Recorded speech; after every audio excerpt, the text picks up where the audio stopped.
Hello दोस्तों, आप सभी का स्वागत है इसके टेक्निकल क्लासेस में। तो दोस्तों, आप लोगों के बीच जो है कंटिन्यूअसली जो है वीडियो कुछ दिनों से नहीं आ रहा था किसी कारणवश।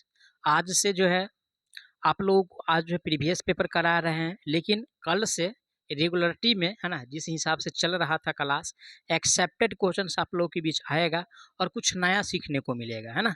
अब आप लोगों के लिए एक आवश्यक सूचना है कि आप लोग तैयारी हमेशा करते रहिए, क्योंकि दोस्तों आप लोगों के लिए यानी कि 23 का लास्ट और 24 पूरा जॉब लेने का जो है गोल्डन अपॉर्चुनिटी है, क्योंकि बहुत सारे डिपार्टमेंट में वैकेंसी आने वाली है। जैसे कि सबसे बड़ा यानी कि फैक्ट जो देखा गया है वो रेलवे की तरफ से आप लोगों के लिए आएगा, ठीक है। उसके बाद जो है BSPSCL के तरफ से आएगा, और बार्क का भी एग्जाम जो है बहुत जल्द आप लोगों को देखने को मिलेगा। तो ये 4-5 डिपार्टमेंट है, और 4-5 डिपार्टमेंट में किसी एक को टारगेट करके, ठीक है, आप लोग चलिए। जब आप लोगों को निश्चित जो है यानी कि मिलने वाला है। और आप लोगों को बता दें कि रेलवे ने तो बहुत ज़्यादा यानी कि इस बार इतना एक्टिविटीड है ITI वालों के लिए कि आप सोच सकते हैं, क्योंकि लगभग जो है यानी कि जो हम देख चुके हैं 4 से 5 बार यानी कि नोटिस जारी कर चुका है, ठीक है। 4 से 5 बार नोटिस जारी कर चुका है, और नोटिस में ये लिखा है कि इस बार जो फॉर्म आने वाला है यानी कि ग्रुप सी का, ठीक है, यानी कि ग्रुप सी का जो फॉर्म आने वाला है उसमें आप लोगों को यानी कि ITI, ठीक है, ITI है 10वीं के साथ तो अप्लाई कर सकते हैं, ठीक है। और उसके बाद एक और यानी कि अप टू डेट ये है कि उसके साथ अगर 10th किए हैं जो स्टूडेंट, और उसके साथ यानी कि रेलवे से जो अप्रेंटिस किए हुए हैं, ठीक है, तो उसको मौका दिया जाएगा, ठीक है। तो आप लोगों के लिए काफ़ी अच्छा है कि ओनली फॉर जो 10th बच्चा यानी कि जो पास है यानी कि 10th लेवल जो किए हुए हैं यानी कि उसको जो है यानी कि रेलवे इस बार फॉर्म अप्लाई करने नहीं देगा। किसमें? तो टेक्नीशियन में। साथ ही साथ इस बार जो है यानी कि बहुत सारे यानी कि साइड से ये भी नोटिस आ रहा है कि इस बार ग्रुप डी को हटा दिया है। अगर ग्रुप डी अगर हट गया तो ग्रुप सी में ऐसा होगा, अगर ग्रुप डी रहता है तो ग्रुप डी में जो है दोस्तों यानी कि ओनली फॉर ITI वाले और उसके साथ यानी कि जो अप्रेंटिसशिप किए हुए हैं रेलवे में वही फॉर्म भर सकता है। तो आप लोगों के लिए ये जानकारी काफ़ी अच्छा था, ठीक है। और इसके बाद जो है यानी कि आज जो देखने वाले हैं दोस्तों इलेक्ट्रिकल एसोसीरीज, और इलेक्ट्रिकल एसोसीरीज का जो प्रीवियस पेपर में क्वेश्चंस पूछा हुआ है UPPCL TG2 और अदर एग्जाम में सभी को डिस्कस करेंगे। तो आप लोग वीडियो में इन तक जरूर बने रहे, और कल से जो है आप लोगों को नए प्रकार का प्रश्न के साथ साथ आप लोगों को कुछ नया सीखने को मिलेगा। तो वीडियो जरूर आप लोग शेयर कीजिएगा, और आप लोग ज़्यादा से ज़्यादा सपोर्ट कीजिए, क्योंकि जब तक आप लोग सपोर्ट कीजिएगा, जितना ज़्यादा सपोर्ट कीजिएगा मैं उतना ज़्यादा से ज़्यादा कंटेंट देने का प्रयास करूँगा, ठीक है। क्योंकि आप लोग सपोर्ट करते हैं तो मुझे भी मोटिवेशन मिलता है कि हाँ कोई तो हमें फॉलो कर रहा है। तो आप लोग देखिए, आप लोग जितना मेहनत कीजिएगा, ठीक है, उतना तो हम मेहनत करते ही हैं, लेकिन हमसे ज़्यादा मेहनत आपको करना है। क्योंकि देखिए हम तो कंटेंट देंगे और कंटेंट देंगे, और जो बच्चा यानी कि कंटेंट हम कंटेंट पे काम किए, ठीक है, और आप लोग उसको यानी कि बार बार यानी कि रिवाइज ही नहीं कर रहे हैं, नोट ही नहीं बना रहे हैं, तो उससे कुछ होने वाला नहीं है, ठीक है। आप लोगों को दोनों दिशा में काम करना होगा, वीडियो के साथ साथ नोट बनाइए, और जो प्रश्न में आपको डाउट हो रहा है, ठीक है, तो उसको फिर से पढ़िए क्या क्वेश्चंस कर रहा है और क्वेश्चंस का यानी कि आंसर क्या होने वाला है, ठीक है। तो उस पर अगर ऐसा काम करते हैं तो आपका जो स्कोर है यानी कि एग्जाम में अगर जैसे कि 72 नंबर आ रहा है तो 10% बढ़ जाएगा, सोचे 82 हो जाएगा। तो आप समझ सकते हैं यानी कि कितना अच्छा ये यानी कि ट्रिक है। तो चलिए आज का पहला प्रश्न से स्टार्ट करते हैं, और कुछ यानी कि जो आप लोग के लिए इंपॉर्टेंट सूचना था तो उसमें यानी कि कुछ टाइम जो है हो चुका है, ठीक है। तो चलिए आज का पहला प्रश्न है कि HRC फ्यूज का अंशाई क्या है, ठीक है। तो HRC, ठीक है, क्या है भाई, पूछा है HRC पूछा है। तो इसका सबसे पहले यानी कि जो पूछा है इसका जो फुल फॉर्म होता है हाई रेफ्रिजरेटिंग कैपेसिटी होता है। क्या होता है? हाई रेफ्रिजरेटिंग, ठीक है, रेफ्रिजरेटिंग कैपेसिटी होता है, ठीक है। हाई रेफ्रिजरेटिंग कैपेसिटी फ्यूज होता है, हाई रेफ्रिजरेटिंग कैपेसिटी फ्यूज होता है। ऑप्शन ए में जो दिया हुआ है, क्या दिया है? हाइयर रेसिस्टिविटी कैपेसिटी फ्यूज दिया है। तो हाइयर तो नहीं होता ना, रेसिस्टिविटी होता है, तो पहला ऑप्शन कट गया। बी में दिया है हाई रेफ्रिजरेटिंग कैपेसिटी फ्यूज दिया हुआ है। किस में दिया हुआ है भाई? तो बी में दिया है। करेक्ट आंसर की अगर बात किया जाए तो इसका राइट आंसर जो होगा ऑप्शन इसका बी सही हो जाएगा, ठीक है। करेक्ट आंसर क्या सही हो जाएगा? बी सही हो जाएगा, ठीक है। अब रही बात यहाँ से जो फ्यूज की अगर बात इसमें यानी कि चर्चा कर ही दिया है, तो यानी कि फ्यूज का जो रेटिंग होता है, ठीक है, यानी कि फ्यूज का जो रेटिंग होता है वो एम्पियर में व्यक्त करते हैं। किस में? एम्पियर में व्यक्त करते हैं। और ये प्रश्न जो है बार बार एग्जाम में बन रहा है, तो इसको जो है यानी कि आप लोग ज़रूर अच्छा से यानी कि रिवाइज करिएगा। और इससे एक और प्रश्न बनता है कि यानी कि फ्यूज का जो प्रतिरोधकता यानी कि रेसिस्टिविटी का जो गुण होता है, यानी कि जो गलनांक होता है उसका, वो किस प्रकार से होना चाहिए, इससे भी प्रश्न बनता है। तो यानी कि इसका जो गलनांक भी कम होना चाहिए और प्रतिरोधकता यानी कि रेसिस्टिविटी जो है ये भी यानी कि कम होना चाहिए, ठीक है। दोनों में यानी कि कम कम होना चाहिए। लेकिन कोई कोई बुक में जो है आप लोगों को यानी कि गलनांक तो कम दिया रहता है, लेकिन रेसिस्टिविटी जो है थोड़ा ऊंच रहता है, तो बुक के ऊपर डिपेंड करता है। लेकिन अगर ऑप्शन में कम कम वाला है, दोनों रेसिस्टिविटी भी कम और गलनांक भी कम, तो इसको पहले यानी कि टिक कीजिएगा। अगर वो ऑप्शन में नहीं है उसके बाद उस ऑप्शन को यानी कि टिक करना है, ठीक है।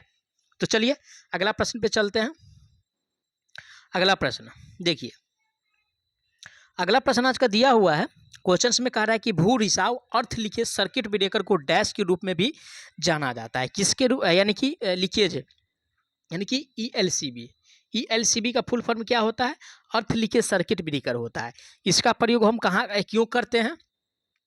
तो जो अवशिष्ट धारा होता है, ठीक है, उसको यानी कि पृथ्वी में, ठीक है, यानी कि पृथ्वी में यानी कि भेजने के लिए हम इसका प्रयोग करते हैं। साथ ही साथ इसको जब भेजा जाता है तो यानी कि मानव, ठीक है, मानव शरीर पे या मानव शरीर अगर मानव किसी भी यानी कि विद्युत सर्किट के अगर संपर्क में आता है तो यानी कि झटका जो होगा दोस्तों, यानी कि झटका जो होगा, ठीक है, कम महसूस होगा।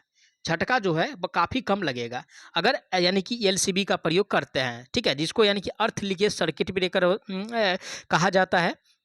एलसीबी का फुल फॉर्म है और ये प्रश्न जो है बार बार एग्जाम में बनता है, ठीक है। तो इसका यानी कि ऑथर नाम पूछ रहा है या के रूप में भी जाना जाता है, तो इसको जो है अवशेष, ठीक है, करंट सर्किट ब्रेकर, जो कि ऑप्शन बी में दिया हुआ है, अवशेष करंट सर्किट ब्रेकर। तो राइट आंसर जो होगा ऑप्शन इसका बी सही हो जाएगा, ठीक है ना। चलिए अगला प्रश्न पे चलते हैं। आज का अगला प्रश्न दिया हुआ है, क्वेश्चंस में कह रहा है कि किसी SF6 सर्किट ब्रेकर का क्रियाशील वोल्टेज डैश होता है, किसका कह रहा है भाई? तो SF6 का, ठीक है। तो सबसे पहले इसका फुल फॉर्म जान लीजिए। इसका जो फुल फॉर्म होता है, ठीक है, सल्फर हेक्साफ्लोराइड होता है। क्या होता है? सल्फर हेक्साफ्लोराइड होता है। यहाँ से एक प्रश्न बन गया। दूसरा है कि जो ये वर्क जो करता है दोस्तों, ठीक है, 36 किलो वोल्ट से लेकर के 765 किलो वोल्ट तक ये वर्क करता है। कितना? 36 से लेकर के यानी कि 765 किलो वोल्ट तक वर्क करता है। ऑप्शन किस में दिया हुआ है? तो ऑप्शन ए में जो दिया हुआ है 11 से 22 किलो वोल्ट तक, तो इतना तक ये वर्क नहीं करता, इसे यानी कि ज़्यादा तक करता है, ठीक है।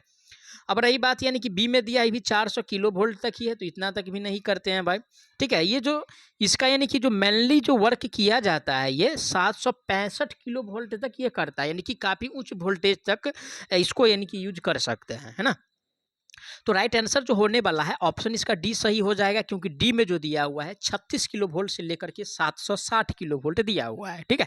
तो पेपर तो इसको ही करना पड़ेगा, क्योंकि यानी कि 765 बोले हैं, लेकिन यानी कि 5 जो है उसके जगह पर मात्र 5 ये कम दिया हुआ है, ठीक है। तो इससे कोई दिक्कत है नहीं, होता है थोड़ा मोड़ा ज़्यादा कम बेस, लेकिन राइट आंसर इसका डी सही हो जाएगा, ठीक है। चलिए आज का अगला प्रश्न दिया हुआ है, क्वेश्चंस में कह रहा है कि पीपी का पूर्ण रूप क्या है, किसका कह रहा है भाई? तो पीपीई का, है ना। पीपीई का जो फुल फॉर्म होता है पर्सनल प्रोटेक्टिव इक्विपमेंट होता है। क्या होता है? पर्सनल परफेक्ट,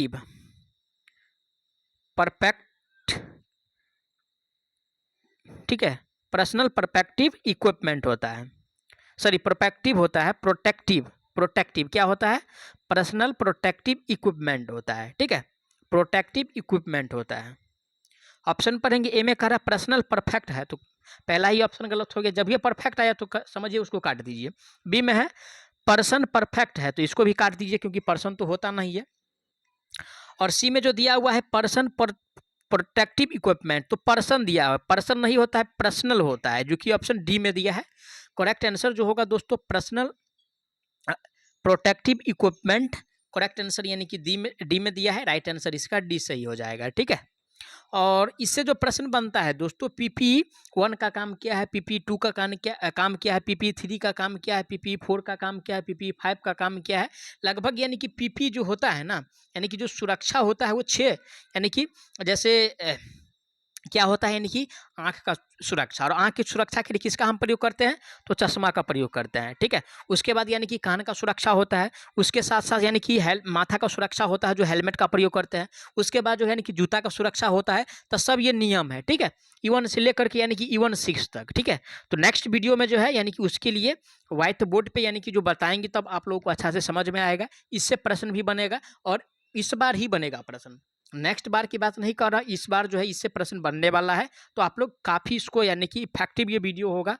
बहुत जल्द आप लोगों के बीच यानी कि जो डाउट सेशन होगा, ठीक है, या वीडियो के माध्यम से हो या लाइव के माध्यम से हो। तो लाइव तो संभव नहीं है, क्योंकि लाइव के लिए यानी कि दोस्तों कांस्टेंट स्पीड यानी कि नेट वाला यानी कि स्पीड होना चाहिए नेट का। लेकिन यानी कि वाईफाई जो है हम यूज अभी नहीं कर रहे हैं, ठीक है। तो इसलिए यानी कि लाइव चलाना काफ़ी यानी कि मुश्किल हो रहा है, ठीक है। तो यानी कि वीडियो के माध्यम से ही आप लोगों को अच्छा से यानी कि बतलाया जाएगा, और आप लोग काफ़ी अच्छा से यानी कि वीडियो को देख करके यानी कि नोट्स बनाइएगा, काफ़ी हेल्पफुल होगा एग्जाम के लिए, ठीक है। चलिए अगला प्रश्न पे चलते हैं। अगला प्रश्न आज का दिया हुआ है, क्वेश्चंस में कह रहा है कि मोटर ओवरलोड रिले का उपयोग आमतौर पर डैश के लिए किया जाता है, ठीक है। ओवरलोड का किसका कह रहा भाई, ओवरलोड का, ठीक है। और ओवरलोड के लिए दोस्तों यानी कि जो मेनली रूप से यानी कि जो प्रयोग किया जाता है ओवरलोड के लिए, वो अति भार संरक्षण के लिए, ठीक है। किसके लिए, अति भार या अधिभार संरक्षण के लिए, ठीक है। अधिभार संरक्षण के लिए ऑप्शन बी में दिया हुआ है अधिभार संरक्षण। तो राइट आंसर जो होगा ऑप्शन इसका बी सही हो जाएगा, ठीक है। चलिए अगला प्रश्न आज का दिया हुआ है कि फ्यूज तार में डैश प्रतिरोधकता और डैश गलनांक होना चाहिए। देखिए इससे पहले जिक्र किए थे और प्रश्न आ भी गया। तो गलनांक सबसे पहले प्रतिरोधकता, तो प्रतिरोधकता तो सबसे पहले भाई यानी कि इसका निम्न हो, अगर दिया हुआ है ऑप्शन तो निम्न वाला भी चेक करेंगे। गलनांक तो हमेशा यहाँ पे नहीं कोई यानी कि कंप्रोमाइज होने वाला, यहाँ पे 100% निम्न ही होगा। अब रही बात की प्रतिरोधकता की, तो कोई कोई बुक में या कहीं कहीं जो क्वेश्चंस पढ़िएगा तो इसमें निम्न भी रहता है और यानी कि मध्यम भी रहता है। तो सबसे पहले अगर निम्न निम्न दिया हुआ है खोजेंगे, अगर निम्न निम्न दिया है तो उसको टिक करेंगे, अगर नहीं दिया है तो निम्न और मध्यम वाला को टिक करेंगे, तभी आप लोगों को नंबर मिलेगा, ठीक है। तो ऑप्शन जो ए में दिया है मध्यम और उच्च दिया है, तो मध्यम वाले को काट देंगे, ठीक है। और बी में जो दिया है उच्च और मध्यम दिया है, तो उच्च वाले तो होगा कभी नहीं, मध्यम मध्यम वाले भी कभी नहीं होगा, ठीक है। इसमें जो एक ही ऑप्शन जो राइट दिया हुआ है निम्न निम्न जो दिया हुआ है, यानी कि फ्यूज तार में निम्न प्रतिरोधकता और निम्न गलनांक होना चाहिए, ठीक है। तो ये गुण है इसका फ्यूज का, तो ये ध्यान में रखिएगा, प्रश्न बनता है, बार बार बनता है, इस बार भी बनेगा, ठीक है। तो इसका जो आंसर होने वाला है करेक्ट वो डी सही हो जाएगा, क्योंकि डी में जो दिया हुआ है निम्न निम्न दिया हुआ है, ठीक है। चलिए अगला प्रश्न दिया हुआ है कि SF6 सर्किट ब्रेकर की कार्यशील वोल्टेज डैश होता है, किसका, तो SF6 का कहा रहा है ना, SF6 का कहा रहा है। और ये प्रश्न शिफ्ट 1 में भी पूछा था, शिफ्ट 2 में भी पूछा है, ठीक है। इसका जो प्रयोग किया जाता है 765 किलो वोल्ट, ठीक है। साथ ही साथ कितना से, तो 36 किलो वोल्ट से, 36 किलो वोल्ट से 765 किलो वोल्ट तक प्रयोग करते हैं। ऑप्शन भी देख लेते हैं। तो ऑप्शन जो दिया हुआ है वो सी में दिया हुआ है 36 से लेकर के 760 किलो वोल्ट, तो राइट आंसर इसका सी सही हो जाएगा। चलिए अगला प्रश्न पे चलते हैं। आज का अगला प्रश्न जो दिया हुआ है कि 3 फेज वाली आपूर्ति प्रणाली में किस प्रकार के भू रिसाव सर्किट ब्रेकर का प्रयोग किया जाता है, किसमें, तो 3 फेज। अगर 3 फेज है तो यानी कि उसमें जो अर्थिंग का जो मेनली रूप से जो प्रयोग हम करेंगे दोस्तों, भू संपर्क रिसाव का मतलब क्या हुआ, भू रिसाव सर्किट ब्रेकर का मतलब क्या हुआ, इसका मतलब ये हुआ कि जो उसमें यानी कि सर्किट ब्रेकर सॉरी अर्थिंग जो प्रयोग किया जाता है 3 फेज में, वो चौहरे पोल का होना चाहिए, ठीक है, यानी कि चौहरे पोल का होना चाहिए। ऑप्शन किस में दिया हुआ है, डी में दिया है। करेक्ट आंसर की बात किया जाए तो राइट आंसर जो होगा इसका डी सही हो जाएगा।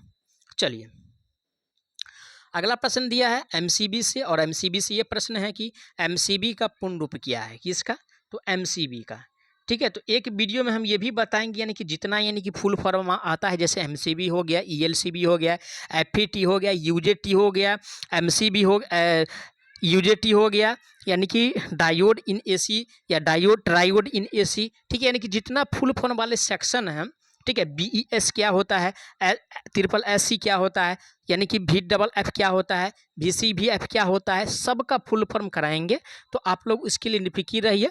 लेकिन देखिए दिक्कत तो इसमें है कि अभी आप लोग रेगुलरिटी से पढ़ाई कीजिए, और ये अगर तैयार है तो बस उतना ही देखना पड़ेगा, और एग्जाम के टाइम में जो है वो सब बतलाया जाएगा। क्योंकि आप अगर जैसे अभी 70% नंबर अगर अर्जित कर रहे हैं, तो वो सब अगर अच्छा से पढ़े हुए हैं तो आप लोगों को 10% और नंबर बढ़ जाएगा। ठीक है, तो काफ़ी हेल्पफुल होगा एग्जाम में ज्वाइनिंग तक। तो देखिए, एमसीबी का जो फुल फॉर्म होता है मिनिएचर सर्किट ब्रेकर होता है। क्या होता है? मिनिएचर, ठीक है, सर्किट ब्रेकर होता है। मिनिएचर सर्किट ब्रेकर होता है। ऑप्शन किस में दिया हुआ है? तो ऑप्शन ए ही में दिया हुआ है, miniature circuit breaker. Right answer की बात किया जाए तो ऑप्शन इसका ए सही हो जाएगा। ठीक है, चलिए आगे बढ़ते नेक्स्ट प्रश्न पे। अगला प्रश्न दिया है, ग्रीन एल श्रृंखला एमसीबी डैश में प्रवाहित ढंग से प्रयोग किया जाता है। तो एल श्रृंखला वाला का, ठीक है, एल श्रृंखला वाला का। और देखिए दोस्तों, यानी कि एल श्रृंखला वाला एमसीबी का जो हम प्रयोग करते हैं, ठीक है, एल श्रृंखला वाला एमसीबी का जो प्रयोग करते हैं वो लाइटिंग सर्किट के लिए किया जाता है। किसके लिए?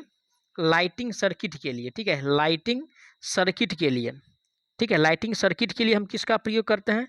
तो एल श्रृंखला वाला जो एमसीबी होता है उसका प्रयोग करते हैं। ऑप्शन बी में दिया है एल श्रृंखला वाला एमसीबी, तो करेक्ट आंसर जो होगा ऑप्शन इसका बी सही हो जाएगा। ठीक है, चलिए आगे बढ़ते हैं नेक्स्ट प्रश्न पे। नेक्स्ट प्रश्न आज का दिया हुआ है कि तंडित निरोधक डैश के बीच जुड़े होते हैं। ठीक है, तो तंडित निरोधक जो जुड़ा होता है दोस्तों, ठीक है, ये जो कनेक्ट होते हैं ये फेज के साथ साथ यानी कि भूमि, ठीक है, फेज और यानी कि भूमि, फेज और किसके साथ यानी कि भूमि के बीच यानी कि कनेक्ट यानी कि जुड़ा होता है। ऑप्शन किस में दिया है? सी में दिया है। करेक्ट आंसर जो होगा ऑप्शन इसका सी सही हो जाएगा। तो चलिए दोस्तों, आज जो है इतना ही प्रश्न को देखेंगे, है ना।